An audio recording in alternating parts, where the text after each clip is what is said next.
Here we have a typical Moonshine Runner car. This is 1940 Ford with 29,000 original miles.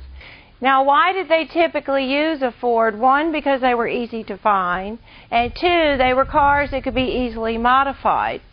Most of your NASCAR race drivers got their beginning on the roads of the Carolinas and Georgia, and they weren't driving around on a nice paved racetrack. They were driving on red dirt, potholes, rocks, and the road was no wider than the car. Should I get the moonshine?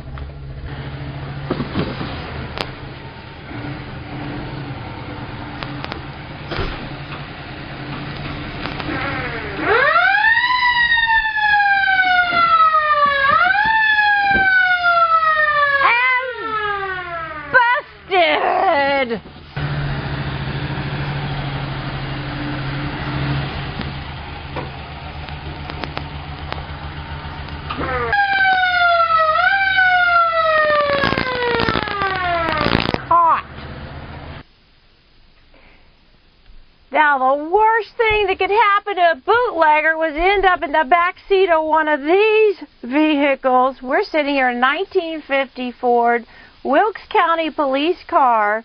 Not something you want to see on the road when you're running the White Lightning. Now, this is Harold, who's the proud owner of this car, and he's going to tell us a little bit more about it.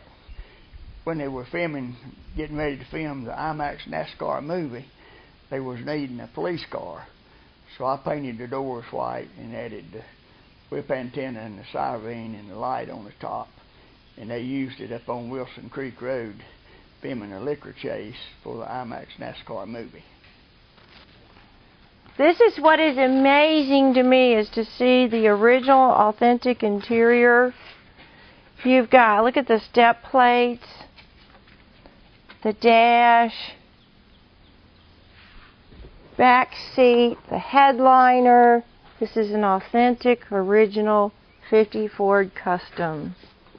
You don't see originality that often. You can restore a car 100 times, but it's only original once.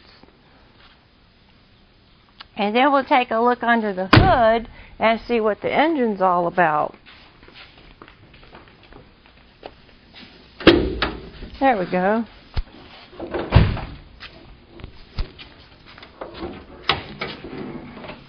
Heavy. I'm losing that. You want to tell us about this engine, Harold? Yeah, this was a 8BA flathead engine. This car also has overdrive transmission. For the movie, I put the siren under the hood and the red light on the top. Now, the interesting thing is that these cars typically did not outrun the bootlegger. You see, the bootleggers had to be very knowledgeable, not only in handling a car, but also under the hood. Here we have a drawing of Junior Johnson loading up a 40 Ford, a Make a Run. And it is signed by Junior Johnson himself. If you look behind him there, you've got the liquor still. And here we have Junior Johnson himself driving. And looky there, who's right next to him. It's the law. Who's Billy Day? He was one of the policemen. Up in Wilkes County? Yeah.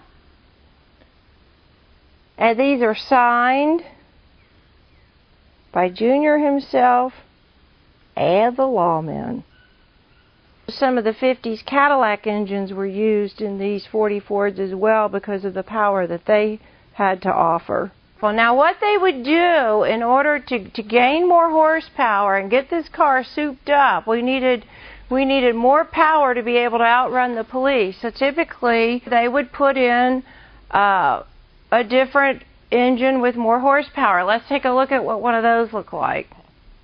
Now here we have a 1950 Ford that has had a Mercury engine put in it. And I'm going to let Harold tell us about this because he was there back in the day. It has the Offenhauser twin Stromberg 97 carburetors with the Offenhauser aluminum heads, which raised the horsepower quite a bit on the car.